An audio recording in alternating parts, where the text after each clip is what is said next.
Dining table पर सास ससुर नंद 3 बेटी 4 बेटे खाने का इंतजार कर रहे हैं। रसोई में अनीता तंदूर में तंदूरी पराठे हाथ से लगा लगा कर सेक रही है। मम्मी मेरे लिए आज पनीर के तंदूरी पराठे बनाना। और मैं शकरकंदी के तंदूर पराठे खाऊंगा। बहू मेरी तो उम्र हो गई है, मेरे लिए मलाई मलाई आलू के ही बना देना तंदूरी पराठे। अरे भाभी कब तक बना कर दोगी हमें हमारे मनपसंद तंदूरी पराठे? अरे मशीन नहीं हूँ जो एक आवाज में तुम्हारे 10 तरह के तंदूरी पराठे बनाकर तैयार कर दो। रुको ला रही हूँ। अब अनीता अपने परिवार वालों के लिए 10 तरह के तंदूरी पराठे डाइनिंग टेबल पर परोसती है। परिवार का सदस्य ज्यादा होने के कारण अनीता आधे सदस्यों का खाना डाइनिंग टेबल पर और आधे का जमीन पर लगाती है। बाप रे कितना वक्त लगा दिया बहू तूने। सच में माँ हम कब से इंतजार कर रहे थे अपने तंदूरी पराठे का और आप अब आए हो। बहुत फरमाइश करने लग गए हो तुम लोग। और माँ जी सच कहूँ तो अब मुझसे नहीं हो पाता घर का काम। सुभाष जी अब अपने 4 बेटों में से किसी एक की शादी करवाइए ताकि बहू आकर घर संभाले। सही कहा मम्मी आपने। वैसे भी आपकी मशीन बहुत स्लो हो गई है। भाभी आएंगी तो 100 की स्पीड से हमें 10 तरह के तंदूरी पराठे खिलाएंगी बनाकर। अरे सही कहा पोती तूने। ठीक है मैं कल ही पंडित जी को बुलाता हूँ। अगले दिन सुभाष के घर में पंडित आता है। पूरा परिवार हॉल में बैठा हुआ होता है। कुछ लोग सोफे पर तो कुछ लोग जमीन पर पीछे कालीन पर बैठे हुए होते हैं। वहीं पंडित लड़की का रिश्ता दिखाते हुए अनीता से कहता है, ये देखिए अनीता जी, ये लड़की बहुत ही संस्कारी परिवार से है और घर बार संभालना बहुत अच्छी तरीके से जानती है। हाँ मुझे भी ये लड़की ठीक लग रही है। माँ जी आप देखिए ना। हाँ लड़की तो ठीक है। अरे लड़की तो ठीक है पर एक बार भैया से तो पूछ लीजिए। क्यों भैया आपको पसंद आई लड़की? हाँ मुझे भी लड़की अच्छी लगी। चलो फिर तो अब एक अच्छा सा मुहूर्त निकलवा कर आप लोग इस लड़की से अपने बेटे की शादी करवा दीजिए। अब 3 से 4 हफ्ते गुजरते हैं और अनीता अपने बड़े बेटे अमर की शादी पूरे विधि विधान के साथ अपर्णा नाम की लड़की से करवा देती है। अपर्णा शादी करके अपने ससुराल आती है जहां घर के दरवाजे पर दादी सास, दादा, ससुर, बुआ सास, ससुर, सास, एक जेठ, 2 देवर, 3 नंद खड़े होते हैं। ये सब देखकर अपर्णा की आंखें फटी की फटी रह जाती हैं। अरे बाप रे इस घर के अंदर कैसे खचाखच लोग भरे हुए। अरे भाई शादी हो गई, दुल्हन अपने ससुराल की चौखट पर आकर खड़ी हो चुकी है। अब जाना चाहिए इन लोगों को। पता नहीं किसका इंतजार कर रहे हैं। अरे भाभी कहाँ खो गई? चलिए एक एक करके सबका आशीर्वाद ले लीजिए। बाप रे अब इन दर्जन भर लोगों के मुझे पैर छूने होंगे। मेरी तो हालत ही खराब हो जाएगी। जी मैं अभी छूती हूँ। अब सभी के पैर छूकर अपर्णा अपने पति के साथ अपने कमरे में जाती है जहां वो कमर पकड़कर अकड़ रही होती है। अरे अपर्णा जी आप ठीक तो है ना? ठीक ही हूँ, बस इतने सारे लोगों के पैर छू छू कर मेरी कमर अकड़ गई। आराम करूंगी तो शायद ठीक हो जाएगा। अब दोनों हस्बैंड वाइफ अपने कमरे में आराम करते हैं। अगले दिन सुबह अपर्णा नहा धोकर अपनी पहली रसोई की रस्म करने के लिए रसोई में आती है जहां रसोई के अंदर एक बहुत बड़ा टीन का तंदूर रखा हुआ होता है। अरे मेरे ससुराल की रसोई में हलवाइयों वाला तंदूर क्यों रखा हुआ है? कहीं मेरे ससुराल में कोई हलवाई वाला तो नहीं है? नहीं अगर ऐसा होता तो मेरी माँ मुझे जरूर बताती है। खैर छोड़ो मैं अपनी पहली रसोई का खाना बना लेती हूँ। अब जमीन पर बैठकर अपर्णा 2 से 3 तरह की सब्जियों को काट रही होती है कि तभी वहां पर उसकी सास आती है। अरे बहू सब्जी क्यों काट रही हो? माँ जी पहली रसोई की तैयारी कर रही हूँ। हाँ तो अगर तैयारी करनी है तो वहाँ रखे कोयले को निकालो ना और फिर इस तंदूर भट्टी को गर्म करो, तभी तो बना पाओगी तुम अपनी पहली रसोई का स्वादिष्ट पकवान। माँ जी मुझे कुछ समझ नहीं आ रहा आप क्या कह रही है। तभी वहां पर दादी सास बुआ सास आकर, बहू तेरे ससुराल में दाल चावल रोटी नहीं खाया जाता, इसीलिए तू भट्टी में कोयला गरम करके सबके लिए 10 तरह के तंदूर पराठे बना ले। हमारे यहाँ सबको पराठे खाने पसंद है, वो भी तंदूरी पराठे। हाँ बहू मैं भी तुझे यही बताने आई थी कि तुझे 40 से 50 जनों के लिए 10 तरह के तंदूर पराठे बनाते। तेरी दोनों ननद को शकरकंदी के पराठे पसंद और तेरे दोनों जेठ को पनीर के। दादी सास सिंपल तंदूर पराठा खाती है, मुझे आलू गोभी सोयाबीन मेथी सब चलता है, पर बुआ सास को सिर्फ पालक के तंदूर पराठे पसंद और दादा ससुर को शलगम के और ससुर को प्याज के तंदूरी पराठे पसंद है। बाप रे पहली रसोई में तो लोग शाही पनीर दाल मखनी मटर पुलाव खाते हैं, लेकिन मेरे ससुराल वालों ने तो तंदूरी पराठों का तांडव मचा दिया मेरे सर पर। माँ जी एक साथ इतने सारे तंदूरी पराठे में कैसे बनाऊंगी और मुझे तो तंदूरी इस्तेमाल करना भी नहीं आता। कोई बात नहीं मैं बता देती हूँ। ठीक है बहू तो बड़ी बहू को समझा, हम लोग डाइनिंग टेबल पर इंतजार कर रहे हैं। अब अनीता तंदूर में कोयला गिराती है, माचिस से उन कोयला में आग लगाती है। तंदूर से हल्का हल्का धुआं निकलता है। देख बहू, मैंने कोयला डालकर ये तंदूर की भट्टी गरम कर दी। अब तू 10 तरह के पराठे तैयार करके इसमें सेक लेना। अब अपर्णा 9 से 10 किलो आटा गूंथती है, फिर 10 तरह की सब्जियां कद्दूकस करती है और फिर 10 तरह के पराठे की स्टफिंग करके उन्हें बेल बेल कर एक बड़ी सी प्लेट में रखती है। एक जगह वो पनीर के पराठे बेल कर रखती है, दूसरी जगह गोभी के, तो तीसरी जगह पालक के, इसी तरह शकरकंदी के तो और आलू के पराठे बेलने के बाद एक एक करके अपने हाथों से तंदूरी भट्टी पर पराठे चिपकाती है। अरे माँ, पराठा कब तक बनकर आएगा? अरे भाभी को आवाज दो ना, पराठे तो भाभी बना रही हैं। भाभी, हमारे तंदूरी पराठे बन गए क्या? डाइनिंग टेबल से घर वालों की आवाज सुनकर अपर्णा घबरा जाती है और जल्दबाजी में गर्मा गर्म तंदूर में उसका हाथ चिपक जाता है। मेरा हाथ। अरे हाँ हाँ, आ रही हूँ। बहू इस घर की हलवाई वाली नहीं, पहले दिन ही इस घर में मुझे बावर्ची बना दिया इन लोगों ने। अब 2 से 3 घंटे बाद अपर्णा 10 तरह के तंदूरी पराठे बनाकर तैयार कर लेती है। घर में 40 से 50 सदस्य होने के कारण अपर्णा आधे सदस्यों का खाना डाइनिंग टेबल पर लगाती है और आधे सदस्यों का खाना जमीन पर। वहीं आधे लोग प्लास्टिक की कुर्सी पर बैठकर खाते हैं। सभी लोग तंदूरी पराठा खाना शुरू करते हैं कि तभी चारों तरफ से आवाज आनी शुरू होती है। क्या भाभी, मैंने कहा था मुझे चीज पराठे खाने और इसमें चीज ही नहीं है। बहू, मेरे तो पालक के पराठे तुमने इतने ज्यादा कड़वे बना दिए कि मैं खा ही नहीं सकती। अब मेरे लिए दूसरे पराठे बनाओ। भाभी, मेरे पराठे तो ठीक हैं, बस थोड़े ठंडे हो गए हैं। जरा मेरे लिए गर्मा गर्म पराठे ले आइए ना। अभी लाई। बहू, मेरे गोभी के तंदूरी पराठे में सफेद वाला मक्खन नहीं है। जाओ इस पराठे के ऊपर सफेद मक्खन लगा कर ले आओ। भाभी, पहले मेरा कर दो, मुझे कॉलेज जाना है। भाभी, पहले मुझे ला कर दो, मुझे ऑफिस जाना है। अरे इन लोगों ने मुझे समझ क्या लिया? पहले दिन ही इन लोगों ने बहू की तो रेल निकाल दी, जो चुक चुक चुक चुक चुक चुक चुक चुक बस चली जा रही है। रुकिए, ला रही हूँ। अब अपर्णा ससुर के पराठे में सफेद मक्खन डालकर देती है, वहीं चेतन को गरम गरम तंदूरी पराठा लाकर देती है, तो अपनी नंदों के पराठे पर चीज ऐड करके देती है। कुछ देर बाद सब लोग खाना खाकर अपने अपने काम में लग जाते हैं। वहीं पहले दिन अपर्णा की कमर टूटकर उसके हाथ में आ जाती है। अब 3 से 4 हफ्तों में ही अपर्णा 10 तरह के तंदूरी पराठे बनाकर परेशान हो जाती है, जिसके बाद 10 तरह के तंदूरी पराठे में अपर्णा तिकड़मबाजी करना शुरू कर देती है। अरे अपर्णा, आज तुमने ये कैसे तंदूरी पराठे बनाए हैं? सारा पराठा कच्चा है। तेरे पराठे भी ठीक तरीके से पके नहीं, अंदर से मैदा और आटा पूरा कच्चा है। लगता है बहू भी 10 तरह के तंदूरी पराठे बनाकर अब थक चुकी है, और थकेगी भी कैसे नहीं। ये सारा घर ऐसे फरमाइश करता है तंदूरी पराठे की, किसी की भी हालत खराब हो जाए। क्या हुआ बड़ी बहू, तुझसे ये तंदूरी पराठे बन नहीं पा रहे क्या? हाँ माँ जी, मैं अकेले 10 तरह के तंदूरी पराठे नहीं बना पाती। ऊपर से दोनों नंद भी कॉलेज चली जाती है और फिर आपकी भी उम्र हो गई, मैं आपसे भी कुछ नहीं कह पाती हूँ। लगता है अब दूसरी बहू ही लानी पड़ेगी। हाँ माँ जी, आप ठीक कह रही हैं। हाँ दादी सास, देवरानी जी आएंगी तो मेरी थोड़ी मदद हो जाएगी। अब अपर्णा की कठिनाइयों को देखकर कुछ महीनों में अनीता अपने दूसरे बेटे पुनीत की भी शादी पूरे विधि विधान के साथ करवा देती है। बहू शादी करके अपने ससुराल आती है, जहाँ चौखट पर सारा परिवार खड़ा होता है। देवरानी जी भी बहुत कंफ्यूज लग रही हैं। लगता है मेरी तरह ये 50 जनों का परिवार देखकर सदमे में है। देवरानी जी, क्या हुआ? चलिए मैं आपको आपके कमरे में छोड़ देती हूँ, आप आराम कर लीजिए। अगले दिन सुबह कनिका नहा धोकर रसोई में आती है और वेजिटेबल्स काट रही होती है कि तभी पीछे से अपर्णा आती है। देवरानी जी, ये क्या कर रही हो आप? जेठानी जी, पहली रसोई का खाना बना रही हूँ। क्या हुआ?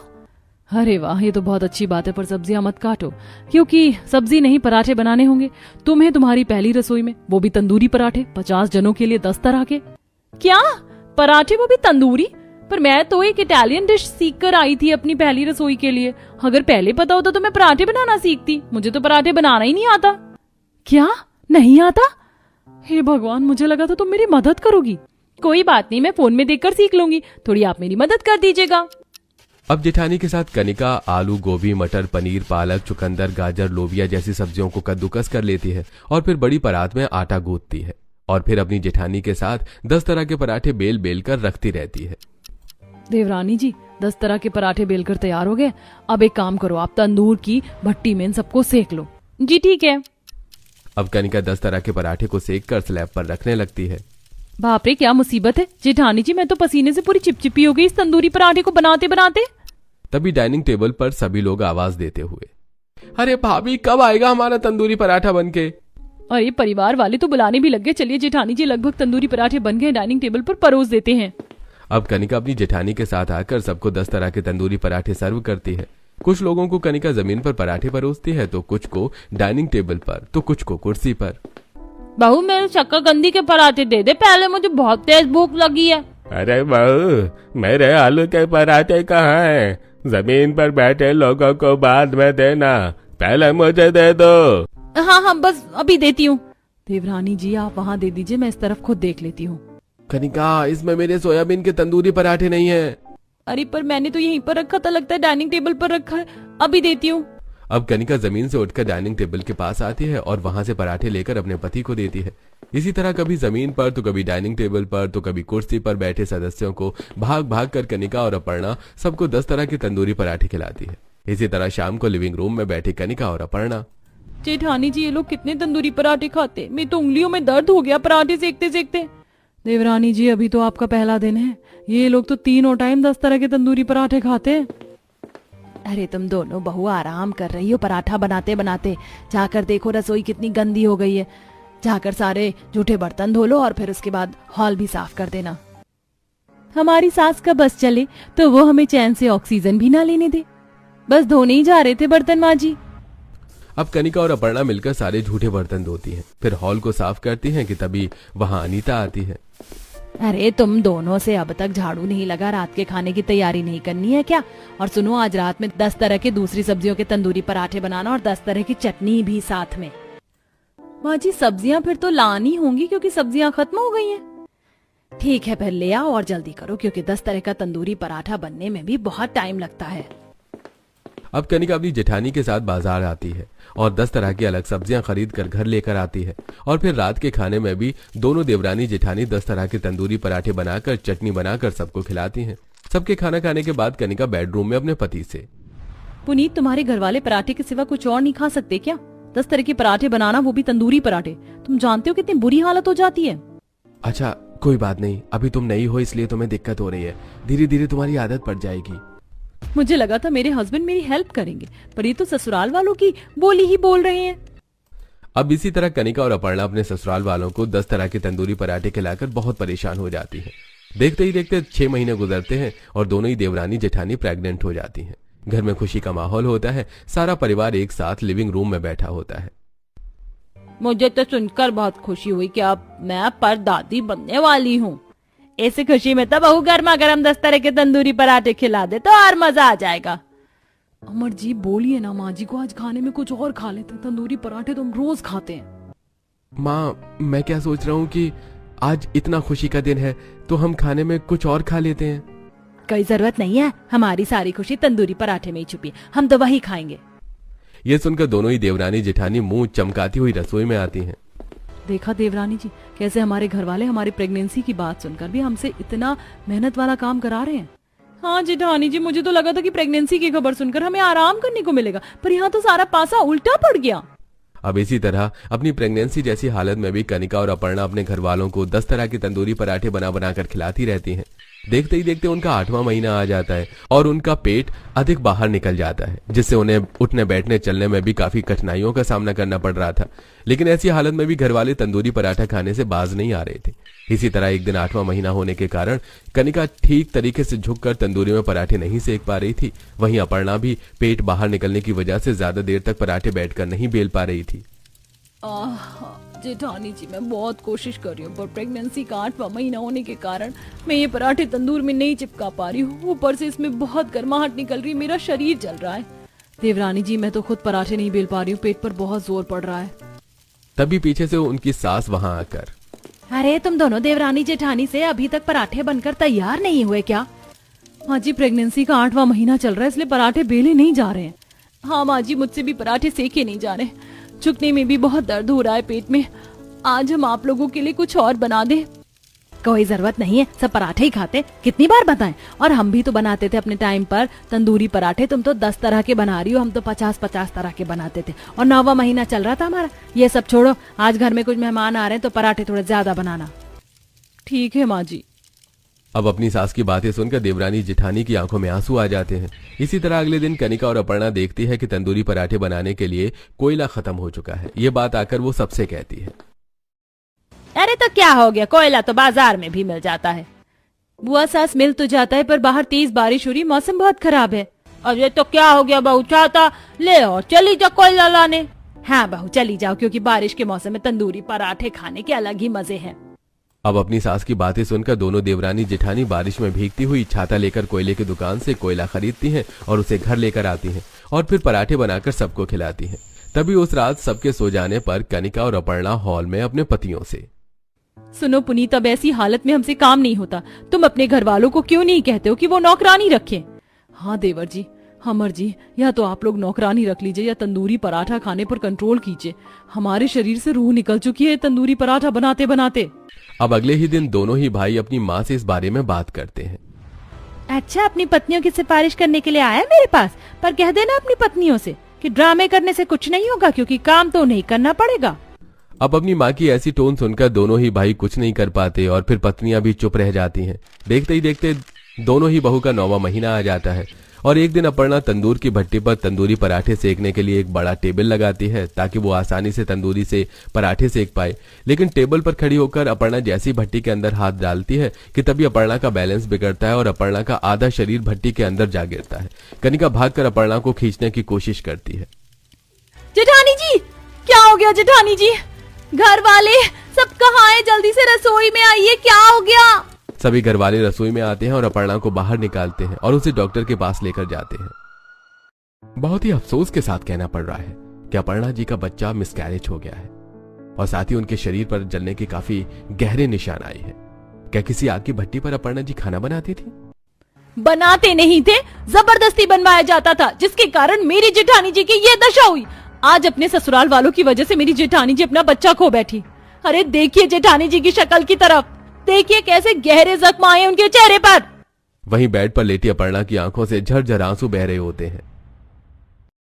आप सबकी वजह से हुआ ये सब। आप सबके आगे मेरी पत्नी मैं गिड़गिड़ाते रहे, लेकिन आपको तो अपने तंदूरी पराठे के सिवा कभी किसी की फीलिंग नजर ही नहीं आई। अरे कहो तो मैं अब भी अपनी पत्नी को उठा देता हूँ और वो ऐसी हालत में भी आप सबके लिए तंदूरी पराठा बना देगी। कहिए किस किस को खाना है तंदूरी पराठा? माफ कर दे बेटा, हमसे बहुत बड़ी गलती हो गई। हम तो नर्क के भागीदार हो गए बेटा। बहू मुझे माफ कर दो, मुझे माफ कर दो बहू, नहीं तो मैं जीते जी मर जाऊंगी। मुझसे बहुत बड़ी गलती हो गई बहू, माफी के लायक नहीं है आप लोग। जेठानी जी आप इन्हें कभी माफ मत कीजिएगा। अब सारा परिवार हाथ जोड़कर अपर्णा के आगे खड़ा हो जाता है। बहू हम सबको माफ कर दे, अब से हमारे घर में पराठा कभी बनेगा ही नहीं। जिस पराठे से मेरी बहू के साथ इतना बड़ा हादसा हो गया, ये पराठा नहीं, हमारे लिए कलंक है, कलंक। अब सारा परिवार अपर्णा को घर लेकर आता है। अपर्णा की सभी लोग देखभाल करते हैं। अपर्णा भी धीरे धीरे अब सभी की गलतियों को माफ कर देती है और साथ ही इस हादसे के बाद अपर्णा के ससुराल वाले पराठे शब्द से भी नफरत कर बैठते हैं।